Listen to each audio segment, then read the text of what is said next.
quelques images, en quelques mots, en quelques chiffres, faisons mieux connaissance avec le Val d'Oise et son service départemental d'incendie et de secours.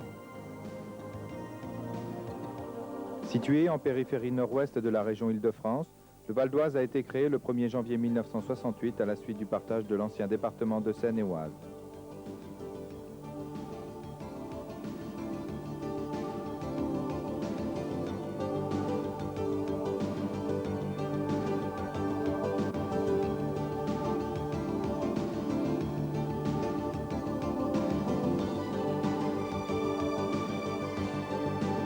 Des zones rurales au pôle industriel à haute technologie, des complexes de tourisme et de loisirs aux agglomérations urbaines, le Val d'Oise, qui a connu un essor important depuis 1968, regroupe toutes les facettes d'une activité humaine et économique intense, génératrice de risques. Le Val d'Oise compte 1 050 000 habitants. Le taux d'accroissement annuel est de 2,2% depuis 1985. La population est jeune, 40% des Valdoisiens sont âgés de moins de 25 ans. Le parc logement compte près de 390 000 unités.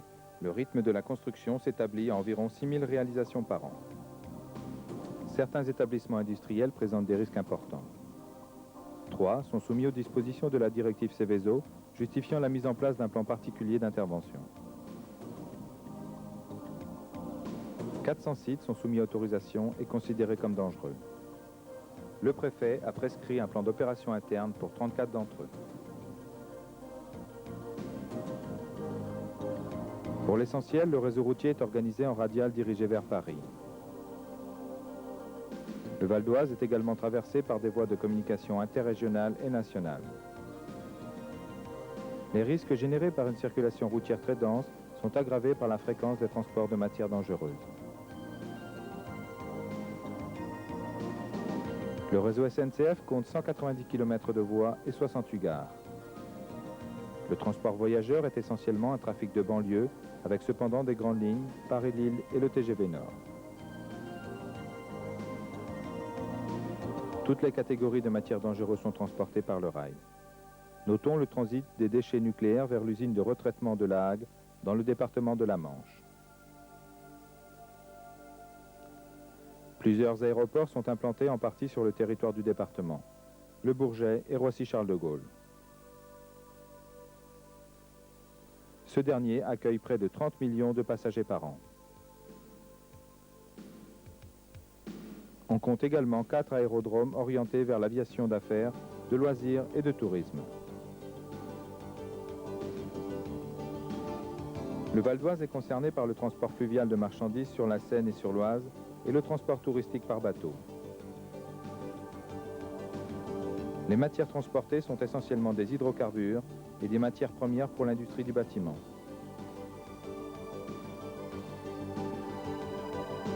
La position géographique du département fait qu'il est sillonné d'installations fixes de transport d'énergie. Électrique avec la centrale thermique de Champagne-sur-Oise et de grands postes de transformation qui desservent directement l'agglomération parisienne.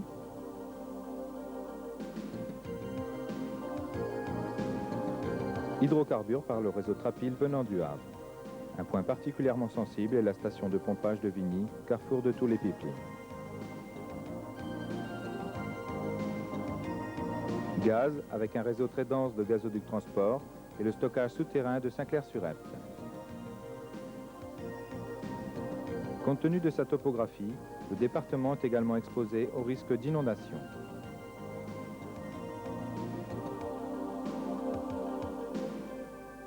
Il présente aussi la particularité d'un sous-sol sous-miné. Bien que n'étant pas situé sur des lignes de fracture connues, le sol est extrêmement sensible. Certaines des zones urbanisées sont concernées. Le développement des différents secteurs d'activité génère une évolution des risques nécessitant une adaptation permanente des services de secours.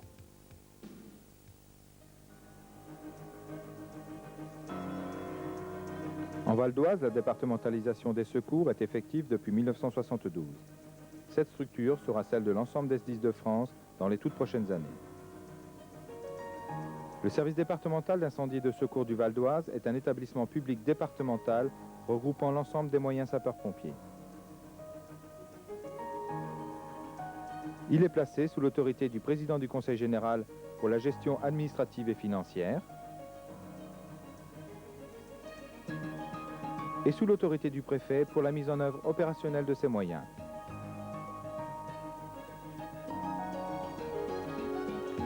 Il est chargé de la lutte et de la protection contre l'incendie et les accidents, sinistres et catastrophes technologiques ou naturelles.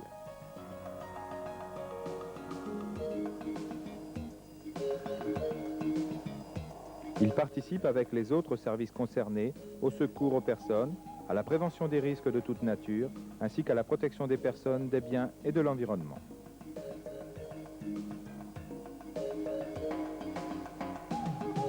Il est administré par une commission administrative des services d'incendie et de secours, placée sous la présidence du président du Conseil général.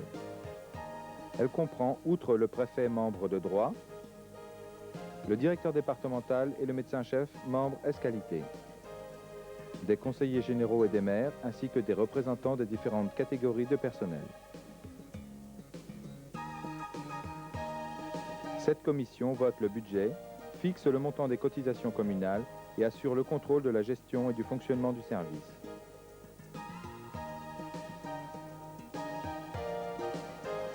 Le SDIS est placé sous le commandement du directeur départemental, assisté du directeur adjoint. Le territoire du Val d'Oise est divisé en 3 secteurs géographiques appelés groupements. Le groupement est une entité administrative qui ne représente pas une limite pour la distribution des secours. En effet, celle-ci est organisée avec le souci de la rapidité et de l'efficacité. Chaque groupement est placé sous l'autorité d'un officier supérieur commandant de groupement, assisté d'un adjoint. Le groupement 1 couvre la zone rurale du Vexin, une partie de la vallée de l'Oise et l'agglomération nouvelle.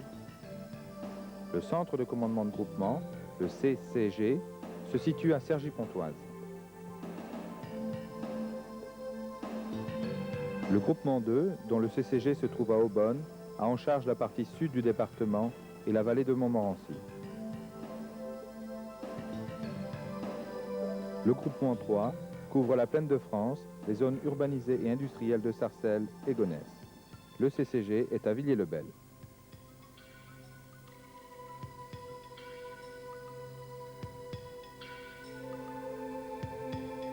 Les centres de secours, placés sous l'autorité d'un chef de centre et son adjoint, sont des unités opérationnelles indépendantes les unes des autres, rattachées à un centre de coordination opérationnelle de groupement, CCOG. Chaque centre de commandement de groupement dispose d'un CCOG lui permettant de recevoir les demandes de secours et d'engager les moyens correspondants.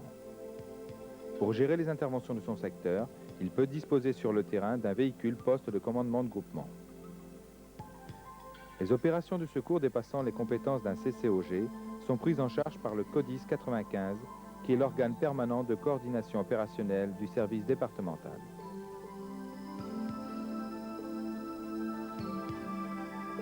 Le CODIS 95, situé à Neuville-sur-Oise au sein de la direction départementale, est doté de moyens de radiocommunication performants. Il est en relation avec le théâtre d'opération par l'intermédiaire du véhicule poste de commandement départemental.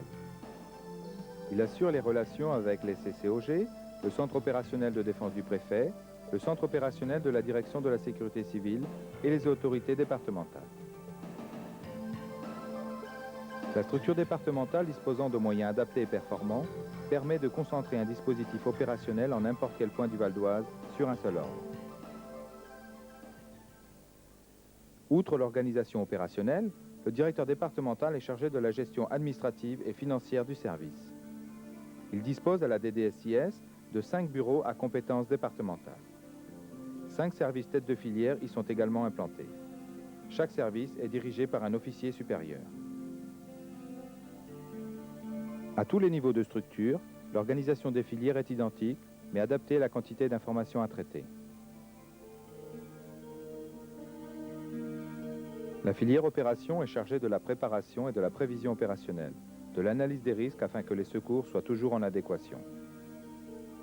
Les CCOG et le CODIS 95 y sont rattachés.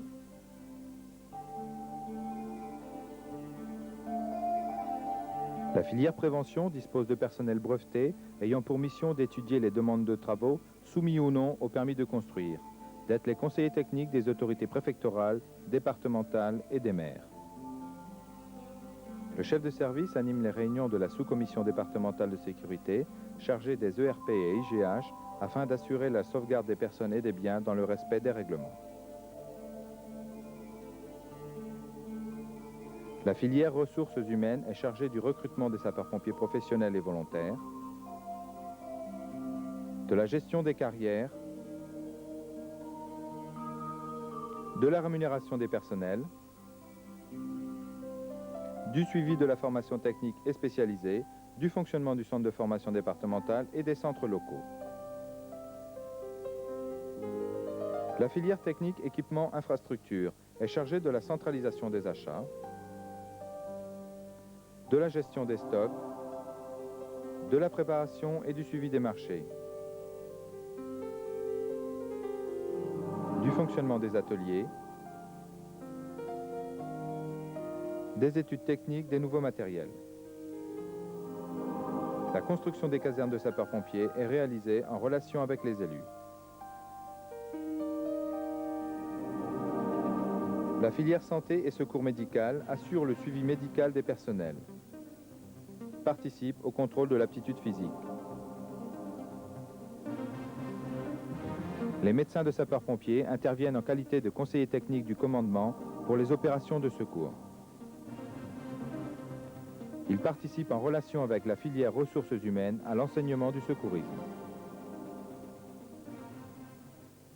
Depuis 1972, grâce à un effort financier important et soutenu du Conseil général, 35 des 43 centres de secours du département ont été construits ou rénovés, permettant aux SDIS du Val d'Oise de disposer d'infrastructures de qualité. Pendant cette même période, l'activité opérationnelle s'est considérablement développée. Le nombre d'incendies notamment a été multiplié par 4. Leur nature a profondément évolué, les matériaux modernes rendent les feux très complexes. Aussi, le coût d'un incendie en termes de moyens engagés est de plus en plus élevé. Le SDIS, comme les autres services publics participant à la sécurité de la population, est disponible 24 heures sur 24 tout au long de l'année.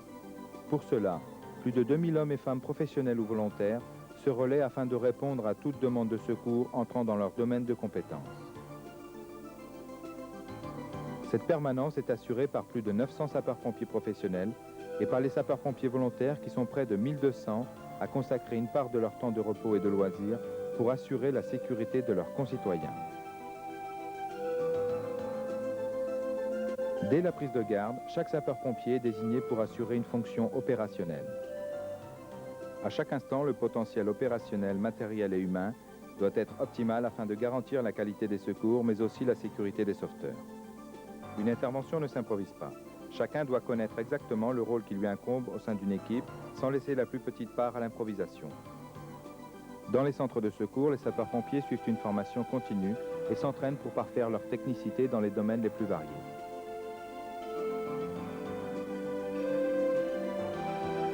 La formation spécialisée et d'avancement est assurée par le centre de formation départemental. En dehors des interventions, les sapeurs-pompiers assurent un certain nombre de tâches administratives ou techniques, ainsi que la maintenance des matériels.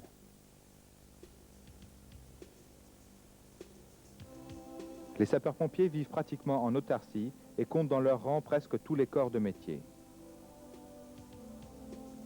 En dehors des constructions de casernes dont ils assurent l'entretien, ils réalisent presque tout eux-mêmes. Cette diversité du travail à accomplir nécessite un recrutement judicieux afin de faire face aux différents besoins.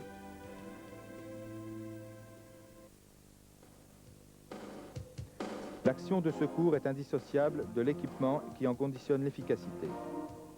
Une gestion des matériels au plan départemental permet d'équiper les centres de secours en fonction de leur activité opérationnelle.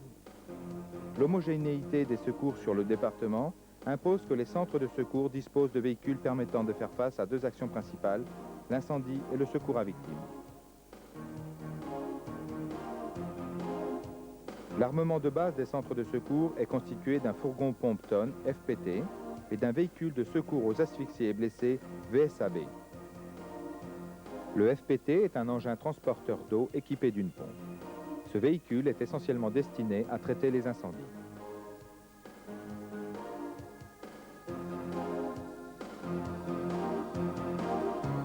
Le VSAB permet de porter secours aux victimes et d'assurer leur transport vers un centre hospitalier.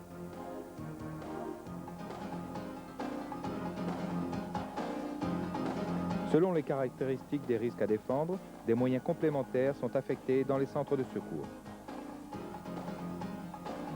Les échelles aériennes et les bras élévateurs dans les zones urbaines, afin de pouvoir effectuer des sauvetages en hauteur et attaquer un feu en le surplombant.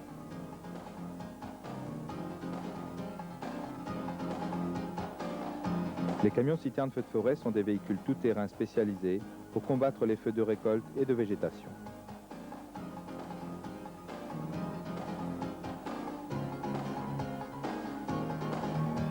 Les véhicules secours routiers, équipés de puissants moyens de découpage, d'écartement et de levage, sont principalement utilisés pour dégager les victimes d'accidents de la route.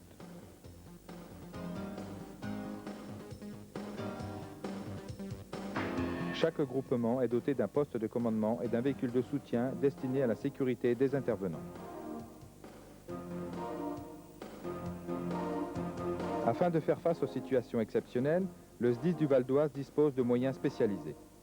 Poste de commandement départemental, outil d'aide à la décision du commandant des opérations de secours, c'est le centre nerveux de l'intervention.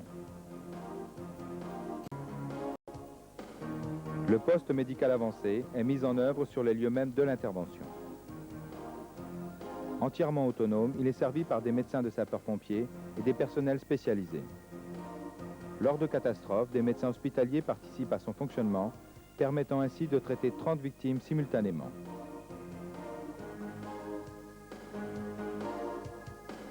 Le SDIS dispose également de cellules adaptées aux risques technologiques.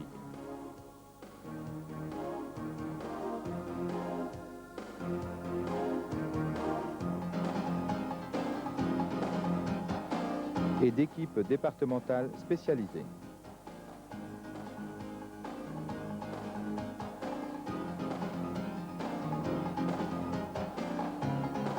L'ensemble de l'activité opérationnelle et de maintenance, ainsi que l'entretien des infrastructures, la formation et la rémunération des personnels provoquent des dépenses prises en charge sur le budget du SDIS.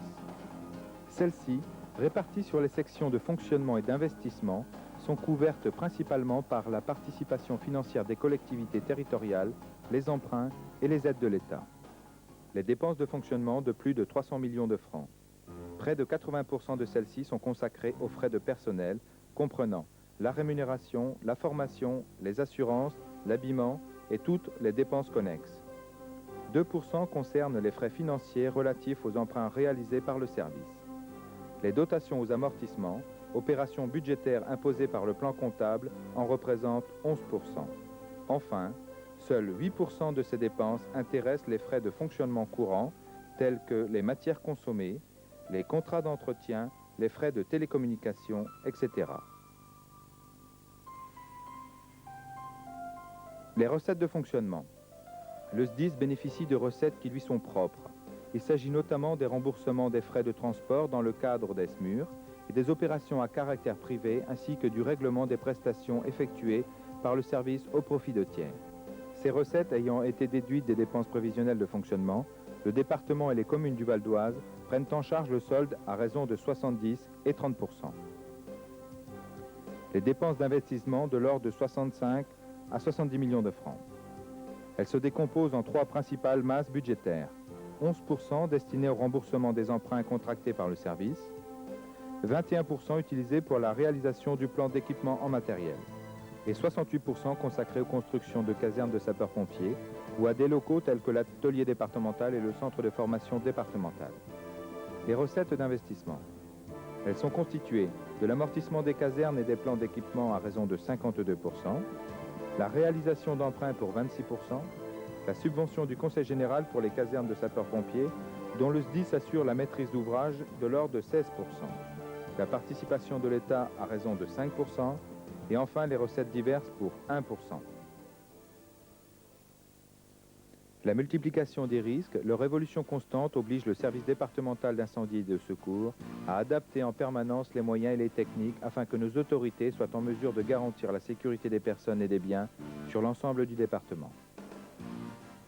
La complexité des tâches à accomplir nécessite que les sapeurs-pompiers du Val d'Oise se dotent de moyens informatiques performants. Cette modernisation fait l'objet d'une étude approfondie dont les principaux objectifs sont la mise en place progressive de systèmes permettant de centraliser la réception des appels, l'aide à la décision pour la distribution des secours, l'amélioration de la coordination des moyens, la gestion d'un réseau de radiotéléphonie moderne, la rationalisation de la mobilisation des personnels par des moyens d'appel sélectifs, l'automatisation des tâches administratives afin de permettre un redéploiement des sapeurs-pompiers professionnels, une intégration accrue des sapeurs-pompiers volontaires.